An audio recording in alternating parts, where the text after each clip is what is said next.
Hey guys, what's up? Welcome to this tutorial. In the previous video we were talking really very quickly about how to set up development environment for Angular and how to create your first project, but we did not go very much into detail. We didn't talk about how to set up a project structure, how to create components, how to create modules and what it is all about. We did only a really very fast overview of what can be done in a few minutes, but now let's dive a little bit deeper into Angular as such. So for this I'm going to create a new project. I started Visual Studio Code, which I was advising you to install in the previous video. So if you don't have it, please check it out. And then just start terminal by going to terminal using this option, new terminal. And this brings you into something that looks like this.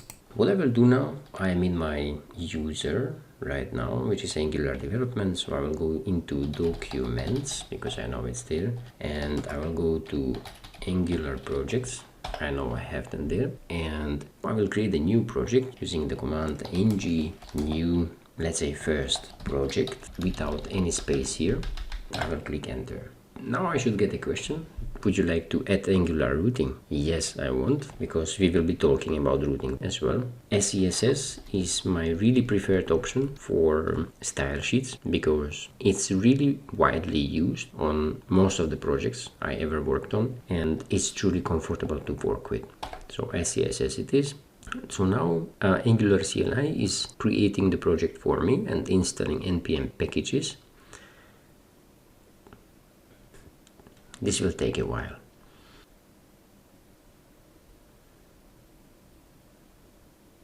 Very well. Now I'm going to open this first project in Angular. How I'm going to do this? I will take this path here. I will hit Ctrl+C to copy the path and I will open folder. Or you can go through this option here. One of them is always good. And here in this part, make Ctrl+V or paste the path and hit enter. This brings you into the folder where you created your project. I will select my project now and I will say select folder. Very well. Now I loaded the project in Visual Studio Code. I will go to terminal. I will click new terminal because I need one. Now I'm going to have a look what is there inside of my project. The same as in the previous video, I have the entire root folder. The root folder is the main folder. Here are all the main files that you can find in your project. Most of them are configuration files of some kind. For example, this is TypeScript configuration, this package.json. It contains scripts which are necessary to start or build your project or just watch for changes or testing.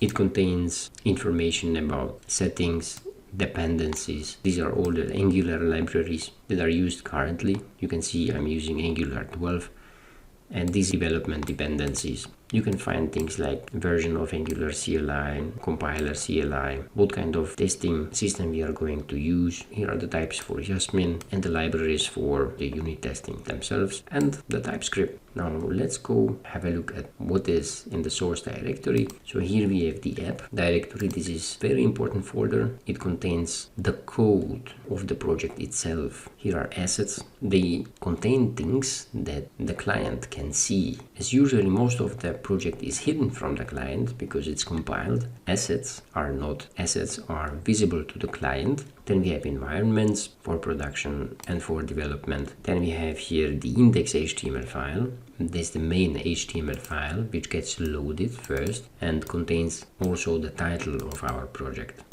Main.ts file is used to bootstrap or start the entire application. In this case it contains a reference to app module, and when we are standing on app module with our cursor and we hit F12, Visual Studio Code brings us in the app module itself, which is the main module of the entire application. So let's go continue. Polyfills, they are important files which fill up gaps in incompatibility of the browsers. So some browsers may not be compatible with what will be generated as a result code from this application once we build it. So it may not work in Internet Explorer 11, for example. So for this you will need polyfills, which are necessary for the run of this application in either Internet Explorer or Edge. And then styles. This is the main style sheet file, styles.scss. And here goes the SCSS code, which is going to be used globally in the entire application. Then we have tests. This would be the main unit test file. So here we have information about the browsers. This is the configuration file of our editor. This is the gitignore file. This one you may not have if you don't have Git installed. Git is a versioning system, runs on a server, and I'm usually committing code to that server.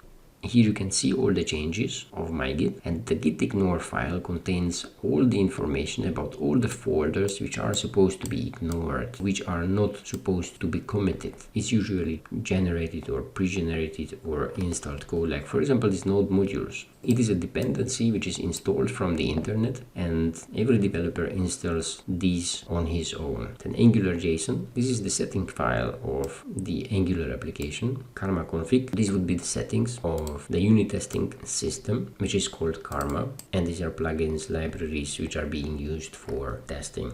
Package-lock.json, and this is a log file for package.json. Whatever is installed in package.json, whatever changes made here, comes also inside of this file. In many projects, when you lose this file, nothing happens, but there are some exceptional projects where if you lose this file, then you will not help yourself anymore, and you will not get your application up and running again. This file may be extremely important and is usually generated right after you say npm install, or after generation of a project. Then we have a README file. This is just a standard README file of the project. You can have a look at the information here. You might find it interesting. And these two are TypeScript configuration files. So now let's go start this project just to make sure that it is running well. I'll say yes. The Angular CLI is compiling my project. I will have a look at what is the address. Usually it's localhost 4200. I will select it, copy, and I will put it into my browser. And that's how it looks like. This is my first project. And now let's go have a look at our project structure. Let's stop this project by hitting Ctrl+C. It will ask us terminate pet job. Yes. Enter. And now let's go have a look at what all we have under this app directory here. App module has got import part, module declaration part, and export part. The import part contains all the important modules, libraries, components, services, and declaration part declares where exactly they are going to be used and in which way. Here you will declare all the components which are created for this module. Import part, these are all the modules which are being imported from somewhere else. Providers, this part usually contains an array of providers or services which are being used application-wide or module-wide. And Bootstrap contains information about how the module starts, where is the starting or entry point of our module, and as you can see is the app component. So let's hit F12 when we are standing on app component, and it brings us to the app component himself. Here we have a TypeScript file where app component is declared, and as you can see it also has got import part, declaration part, and export part. Declaration part contains information about the selector, so this is how from somewhere else in your code you will call this component. App root you will find now in index.html. So as this is the main component of the entire application, then you will find the reference for it in the index.html file.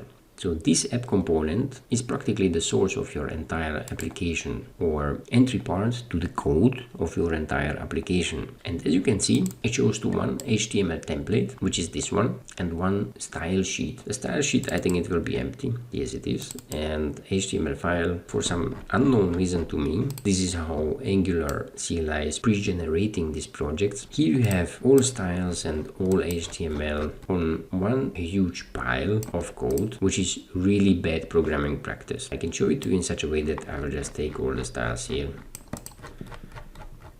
and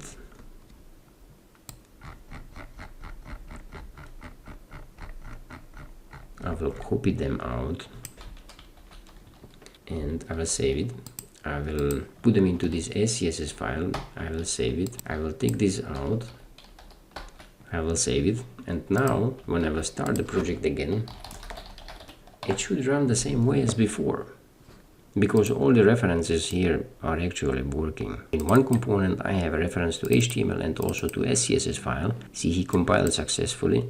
And now when I will reload my project, I will just see the same thing. So as you can see, the code is the same, just the bad programming practice was now fixed, or at least some small part of it, because there is quite a lot of bad programming practice in this code. Now let's remove everything except for this router outlet here. So let's just select everything to the top, let's save, and the moment you hit Ctrl S, the CLI reloads automatically. This is a really very good feature, and also your website reloads automatically. I'll go back to my code and I'll write here main component. So this is going to be the part which is not going to be changing when we will have more pages. New pages we will add up using this part here, the app routing module. So here in this module we also have an import part, a declaration part and an export part, but except for that we have also these routes declared as a constant and added into the imports part. Here we are telling to the app routing module which routes we are going to have in our application, and this part here is responsible for rendering those routes for us. The chosen route is going to be rendered exactly here. So now when we have all this explained, I will remove this spec file because the spec file is about unit testing and I don't want to dive into unit testing right now. I just want to spend some time with the development. So now when we have it all this nice, how about let's go add some components. For components I will create a new directory. I will call this directory a shared directory, and in the shared directory I will create a new folder called components. And now, how can you add a new component into your application? There are basically two ways. The first way is that you use Angular CLI to add a new component. And second, you do it simply just manually. Right now, it would be actually a lot better to do it manually because the app is running, and for the CLI, I actually have to stop the application, so I will do it. But I'm doing it just because I want to show you how to do it using the Angular CLI. We are now in the first project directory. Let's list what is all there. We need to get somehow to the part where we are going to place our new component, or the new component will be added somewhere here where we have actually main component, and it will look a little bit chaotic. I will show you how it looks. I will create a new component using ng-generate command, and I will specify that it should be a new component called, let's say, header. The header component is going to be added into the main app folder and not into my components folder. And header component contains now an HTML file, a CSS file, spec file, and also a component file. I will again remove the spec file because I don't want to talk about it now. And the header component was now added into module as well. So now here in the declaration part of the app module, I have also a header component. Now I'll click edit, F12, and I get inside of my header component. And if you click on HTML part, you will see header works. The Angular CLI writes the name of the component and it says it works, so that we can easily try it out. So now I'll take the header component and I will add it to my app component this way. I will save, and now I will start my app again. Now I will see on the screen main component, and right underneath there will be header works, and here it is right after the refresh. So I refreshed my page and I see main component and header works. This is quite nice, but I would like to have it in the components section here. I will now stop my application again, and I will click the left button of the mouse and I will simply just move it into components. Yes, move, and now my Visual Studio Code updated also the path here. So as you can see, it is now under shared components, header and header component, and there is one unsaved file, and that unsaved file is actually app module. So now when I will click here and hit Ctrl S, this number one got just removed. This is because app.module.ts was saved. Now I can start the app again just to see if it all works as it was working before. Alright, Ctrl R. Yes, it works perfectly well. Nothing has changed. Only the path to the component. And Now I don't want to create it in such a way that I have to move the component manually, but I will specify immediately where the new component is supposed to go. I will again write ng generate component, but now I will specify that it's supposed to go to shared components, and the name of the component is supposed to be, let's say, sidebar. Now my component called sidebar was created, and right inside of components folder. Now I have two components, header and sidebar. I will remove the spec file again, just to have a little bit less files. And as you can see, sidebar has got the same structure as header and also contains information about himself. Sidebar works. So I will simply just take app sidebar and I will put it underneath app header and start my app again. I'm using the arrows up and down to browse in the history of my commands. I will hit enter.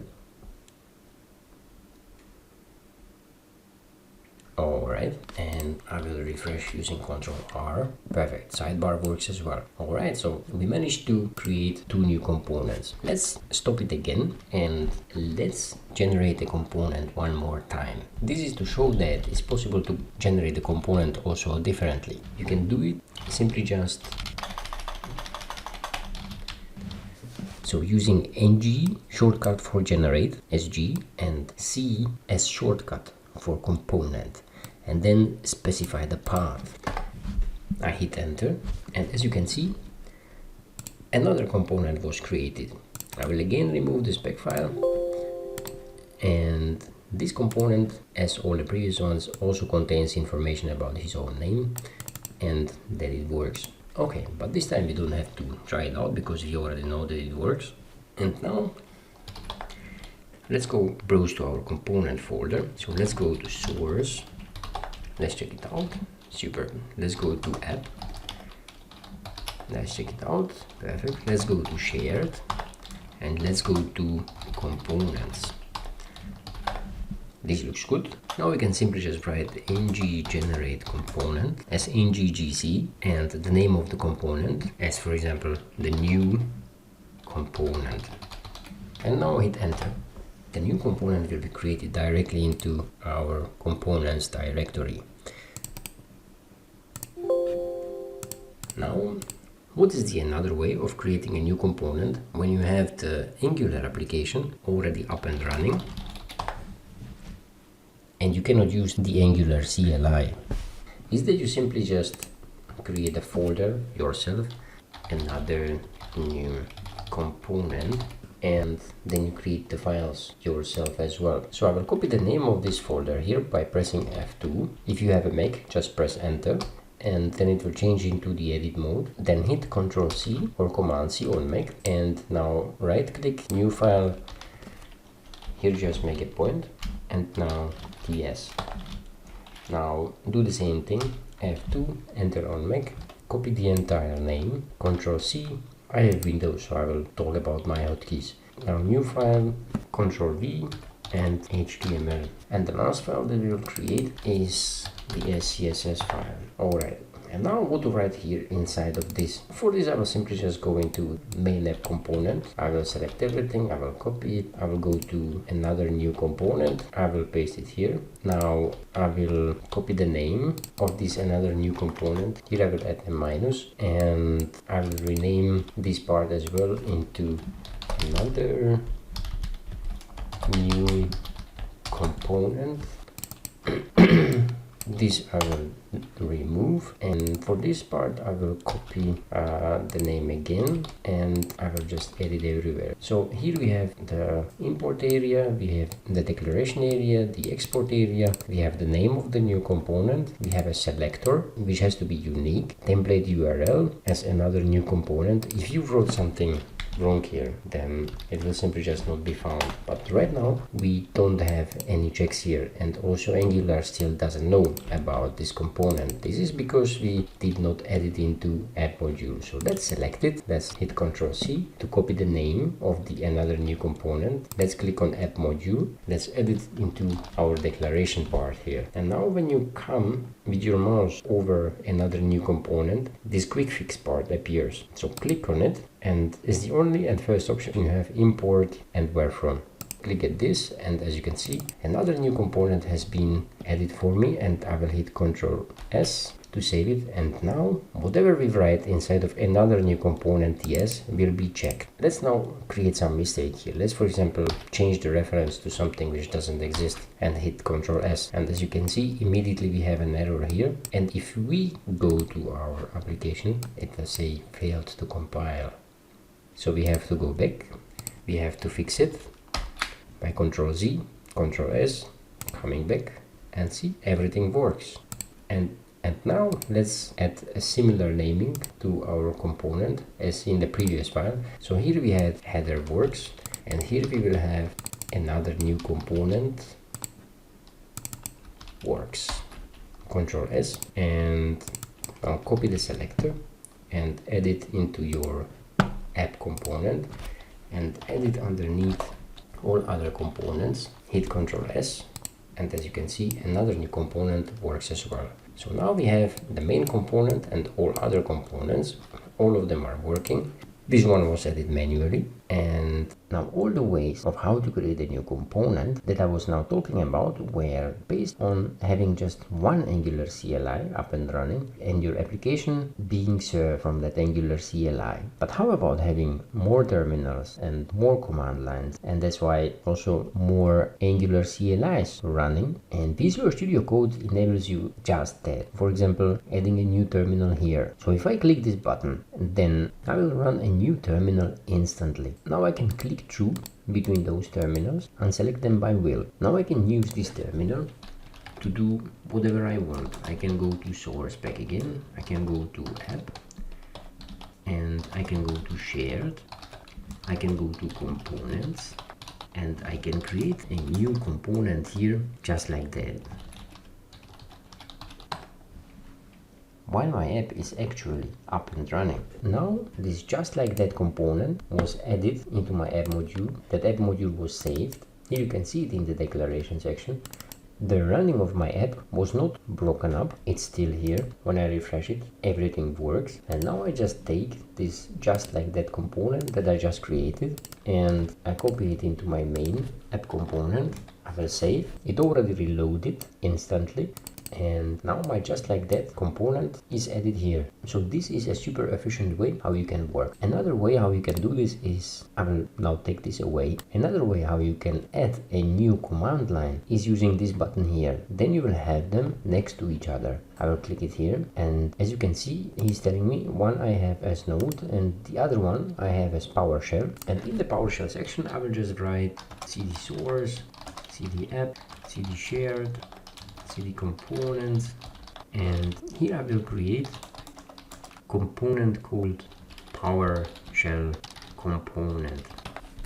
Angular CLI immediately reloaded and my PowerShell component was added into my project structure and into my app module as well. So I will just take this PowerShell component, I will add it here into my app component, and I will have a look. It's here. So these are the ways how you can create new components in Angular. Let's now talk about routing and how to create the simplest routing possible using just components. Let's talk about this in the next video. Thank you for watching. Please like, comment, and if this is the first time you are watching one of my videos, don't forget to subscribe. See you soon.